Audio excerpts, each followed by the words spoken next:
Hello and welcome everyone, I am Maddles and welcome to another StarCraft 2 England cast. Today guys, I have got a ladder game. It is between ToXiC, the red Protoss player in the lower left position, who's up against One, the blue Zerg in the top right. The map is Cloud Kingdom and I'm really looking forward to this. Both of these players I have cast quite a few times and it is a really good matchup, PvZ. I love it. It's one of my favourite, so yeah, let's see how this goes. Now, obviously being Cloud Kingdom, what can we expect in terms of strategy? Well, we should see the Protoss player chuck down a pylon around that ish area.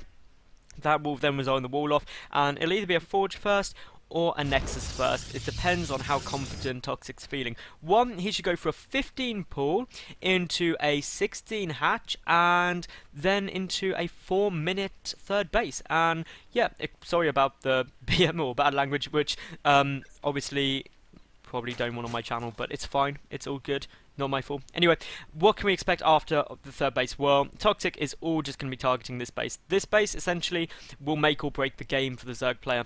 If ToXiC is able to take it out with anything from a load of Zealots to an Immortal Sentry push to Blinkstalkers, that is then terrible news because the Zerg player is on equal bases. The other option, and you see it sometimes on Cloud Kingdom, of course, is this third base for the Protoss being taken really soon. And the reason it works is you can get a good gateway wall off along here, and it's pretty safe, and it's difficult for the Zerg to take it out. And as long as you hold it, then, well, you can get your Colossi up really quickly, you can get a big force up, a very powerful force really quickly, and as a result, the Zerg player struggles to deal with that and out-tech you. It also means they need to take their fourth really quickly, which actually on Cloud Kingdom isn't a huge problem because this fourth base in some ways is easier to defend than this third in my opinion, but it's still awkward and it just depends how these two players want to go. We've got a little bit of worker on worker action down here, and that probe is being very annoying. I doubt we'll see a pylon block, it's just very unlikely at this stage of the game, but does manage to get the block there with the hatchery. That's absolutely brilliant by ToXiC, and this is going to be incredibly frustrating to One, who does finally manage to get down that base. And again, just delaying it by a couple of seconds may not seem like much, but it does actually have a really big effect on the game, and especially in the early stages, it reduces the amount of production the Zerg player has. Now, anyway, we do have the Forge down. The next just started the cannon going down here. The Overlord sees that it was a Forge first, that's fine.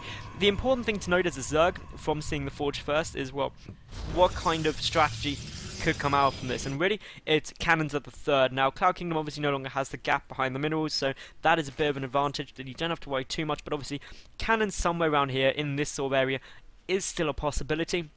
Something you need to be careful of. The probe is still active, so those two Zerglings will look to go and take it out. I like the fact that only two Zerglings were got basically. Oh no, sorry, there were 4. I was going to say 2 is ideal. I personally think 4 is overkill and not needed. And that probe has managed to survive, which is very lucky probe times, but it does get spotted by that drone there. The Zerglings will now come and close that down. In terms of strategy up from the Protoss, well, the first 2 gas are on their way down.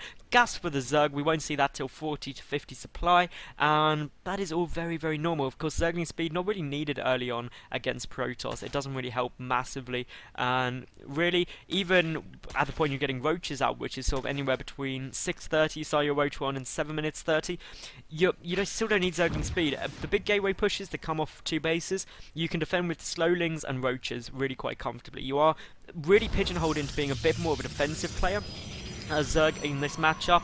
In the current metagame, it's basically a case of if you survive long enough and keep your third base up and get to drone hard, you're in a good spot. So we'll wait and see how that's done. There are some timing pushes that can work. Obviously you can go for some more, I don't want to say gimmicky strategies, but more high risk strategies, such as going for a Nidus network. That can be really cool. Drop tech, etc. is possible, but most of the time if they're scouted, you're shut down hard and you lose. If they aren't scouted, then you win, and generally you see top level players avoid those sort of strategies, at least in best of 1 games, because the risk just doesn't pay off that you lose flat out. Whereas if you stay more natural, more normal strategy wise, then it's a case of you can tend to recover if you come off a bit badly, and it's only if you have a really bad engagement that you can flat out lose. Now, here comes down all the gas for One. He's getting 2 gas up straight away. The reason you get him with the natural is if it's scouted, 2 gas in the main should follow up sort of in the next sort of minute or so. Looking up, third base is up. We've got a couple of units coming over, and it is only just a Zealot for the time being, but this Overlord is keeping a good scout out for making sure no probes are coming down, no pylons are going down, etc.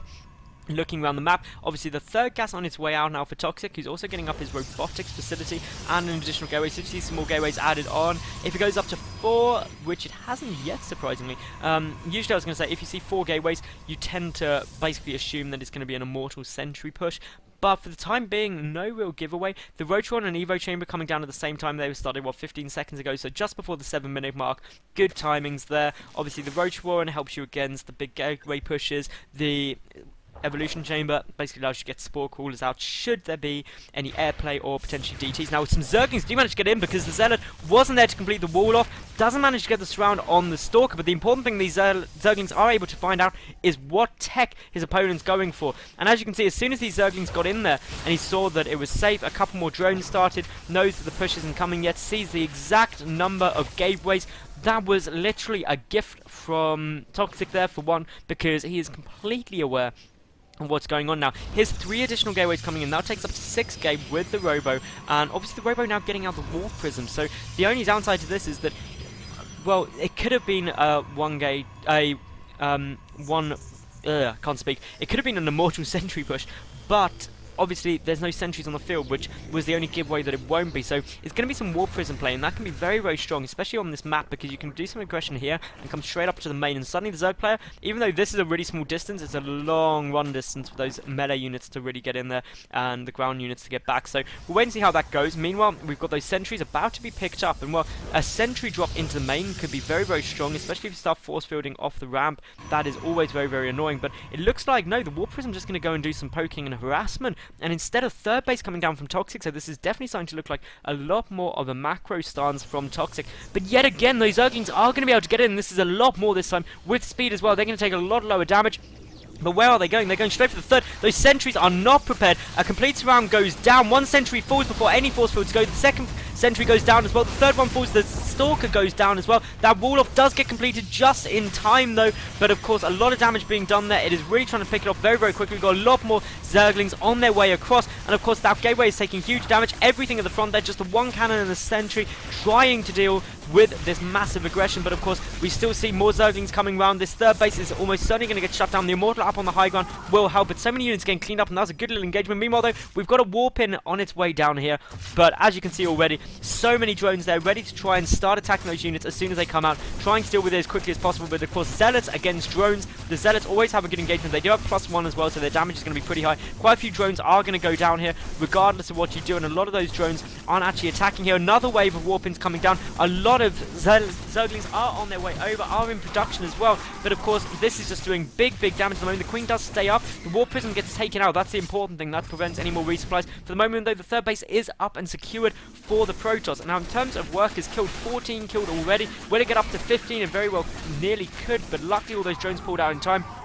That then puts the worker count of 52 to 57 in favour of the Zerg, but not really as much as you want, especially now this third base is out, and we could very well see 3 probes produced at a time. We've got more gateways coming out, the Twilight Council coming out, and, well, the +1 Protoss ground weapons, ground armor coming down, so that's going to really level out the upgrades. In terms of upgrades for the Zerg, we're getting +2 carapace very, very early on. A big Zergling counterattack coming in, and if these sentries are paying attention, or rather if ToXiC is paying attention, then the force fields will defend this easily. But for the moment, just baiting some force fields out, and the Zerglings coming around the other side. A wall off is complete though. We've got the 2 gateways there, the 2 cannons. This is a great use of basically building placement, Sim City as a lot of people call it, to prevent those Zergling counterattacks, and that is a good way to deal with it. It's something that one has used to punish ToXiC all through this map. Now obviously the 4th base is on its way. That's good, you want to stay a base up, but of course the pro production is going to really start going into overtime, and a Protoss player on 3 bases really can do pretty much anything they want. Another War Prism coming in. It gets scouted though at the moment by that Zergling placement, so good Zergling placement here, just getting good information. The Zerglings are coming on over, ready to deal with it. The War Prism is not going to be able to have any fun, but I like the fact that there's some drop techs going down. We could see some Zealots warped in here, and if those Zealots were warped in between the mineral patches, then basically they engage very cost effectively against the Zerglings, because they can't engage that well. We've got the Queen coming over, Infestors are already on the field, we've got more coming out as well, so Infestors obviously very, very strong unit at the moment in the game. We've got the 4th base up and running. Defensively, ToXic's in a good spot. His army is pretty small though. He's relying completely on harassment, on trying to absolutely keep his opponent pinned back while he macros up behind it, gets the tech, +2 and +2 coming down for the Protoss player as well from the double forge, so double upgrades on the way. Meanwhile, 2-1 on the way for the Zerg player. Those Zealots doing a good job, but once those Infestors come in, fungal growths start doing huge damage, and, well, may even try and get the War Prism, not going to be able to close it down quite in time. No chain fungling, but there we go, there's the second fungal, and that will put an end to all of those Zealots. One does survive, though, with just a couple of HP, but gets away nicely. In terms of the loss tab, really equal, like 62 resources difference between them. That's a cancelled something somewhere. The robotics bay is on its way down, so again, this is just teching up. We of course have Storm coming out. High Templar and Colossi together are just so powerful. We also have the Hive on its way down. That is all good. For the moment though, we don't see a Spire, and that could be the slight fault in this play at the moment. Is obviously when you start that Hive, you want to start the Spire at the same time. They both take 100 seconds to complete, and if you are trying to rush out the Broodlords, that is really what you need to do. But it looks like actually a bit of aggression could be coming down here. Now, one Zealot sitting there, being very irritating, backed in against the wall, engaging cost effectively as possible, which is always good against Zerglings because, well, that's what Zealots are made to kill. The fourth base trying to be taken here by ToXiC, but I fear that if it is scouted, it's going to get shut down very hard, and it is going to get spotted. Even with the cannons there's just too many Zerglings, and obviously with infested Terrans there's a possibility as well. That could be very strong. These Zerglings coming around literally everywhere at the moment, and what are we going to see? Are we going to see a big volley of infested Terrans? Are we going to see the third base targeted? But holy High Templar, there is a whole load of them right on the field, and obviously some Archons morphing in now as well, and Storms can be very good. We've got so many infested Terrans popping right now, but those Storms doing a great job of getting rid of all of them. This is absolutely brilliant play. Are we going to see any feedbacks on the Infestors? That would be very strong, of course, but a lot of them have already spent all of their energy. The infested Terrans are getting cleaned up nicely, but of course we do see some feedbacks going down. The Infestors should really pull back now they're out of energy. The fourth base of the Protoss player will be forced down, though. Some good force fields are on the way, but great use of Burrow by one right there, getting those Infestors out of there. Absolutely fantastic play at the moment. The Infested Terrans still pushing forward, burrowing all of the Infestors to get them out of there, and there is no Observer inside ready to detect them. Meanwhile, though, we do have this War Prism going over with just a handful of Zealots. There's not much here in defense. There's one Spine Crawler and one Queen, which could get focused down very easily. The Spire is on its way down, so obviously that's getting ready to go towards Broodlords. And of course, a lot of Infested Terrans come down, and it completes a round of Infested Terrans right now. Once those pop, they're going to be able to do so much damage. So many Sentries are going to get killed here. Of course, not good against neither Sentry or Immortal are good against this, and of course the Zerg player just going way forward, and there's the GG. Well played from ToXiC, and indeed it was. One in that final engagement was just so good.